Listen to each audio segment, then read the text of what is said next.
স্মরণীয় দিন। হরিহরপাড়ার খিদিরপুর অঞ্চল কংগ্রেসের উদ্যোগে মহা সমারোহে পালিত হল নেতাজি সুভাষচন্দ্র বসুর ১২৯তম জন্মজয়ন্তী।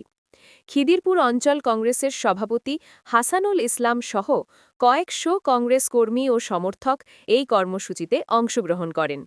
সরস্বতী পুজোর দিনে যখন সর্বত্র বাগদেবীর আরাধনায় ব্যস্ত মানুষ, ঠিক সেই সময়ই ২৩শে জানুয়ারির নেতাজির জন্মজয়ন্তী উপলক্ষে এক ব্যতিক্রমী ছবি ধরা পড়ে খিদিরপুরে। দেশনায়ক নেতাজির প্রতি শ্রদ্ধা জানাতে এদিন তার প্রতিকৃতিতে মাল্যদান করা হয়।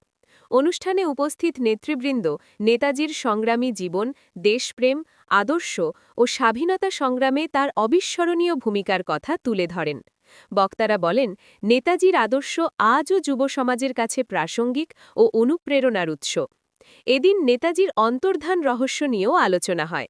শাহনওয়াজ কমিশন, ডিডি খোসলা কমিশন এবং মুখার্জি কমিশনের রিপোর্ট প্রসঙ্গে প্রশ্ন তোলা হয় এবং নেতাজির প্রকৃত অন্তর্ধান ও মৃত্যুদিন সম্পর্কে সত্য উদ্ঘাটনের দাবি জানানো হয়। খিদিরপুর অঞ্চল কংগ্রেসের সভাপতি হাসানুল ইসলাম বলেন, নেতাজি শুধু একজন নেতা নন, তিনি ভারতের আত্মসম্মানের প্রতীক। তার আদর্শ ও দেশপ্রেম আগামী প্রজন্মের কাছে পৌঁছে দেওয়াই আমাদের লক্ষ্য। সমগ্র অনুষ্ঠানটি সুশৃঙ্খল ও শান্তিপূর্ণভাবে সম্পন্ন হয়। নেতাজির প্রতি শ্রদ্ধা জানিয়ে জয় হিন্দ ধ্বনিতে মুখরিত হয়ে ওঠে গোটা এলাকা। সুভাষচন্দ্র বসুর জন্মদিন উপলক্ষে আমরা এই দিনটিকে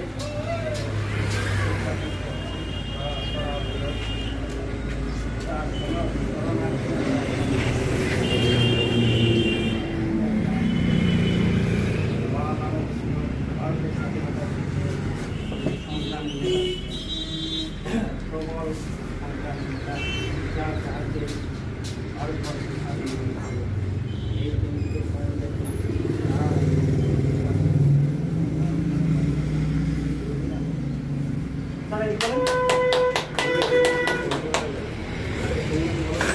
আজ আমাদের কাছে খুব স্মরণীয় দিন।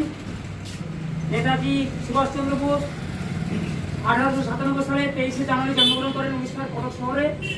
তাই আজকে এই ভারতবর্ষকে স্বাধীন করার জন্য তার অবদান আজ আমাদের কাছে চিরস্মরণীয় হয়ে থাকবে এবং আমরা যতদিন বেঁচে থাকবো ততদিন উনার এই জন্মদিন স্মরণ করে যাব এবং উনার আমাদের এই ভারতবর্ষ স্বাধীনতার ক্ষেত্রে উনার খুব বড় ভূমিকা ছিল। উনি আজকে দেশে স্বাধীনতা আনার জন্য ইংরেজদের সামনে প্রতিবাদ করে তাদেরকে কাটিয়েছিলেন এবং তার জন্য আজকে আমরা ভারতবর্ষে খুব শান্তির সঙ্গে বসবাস করতে পারছি।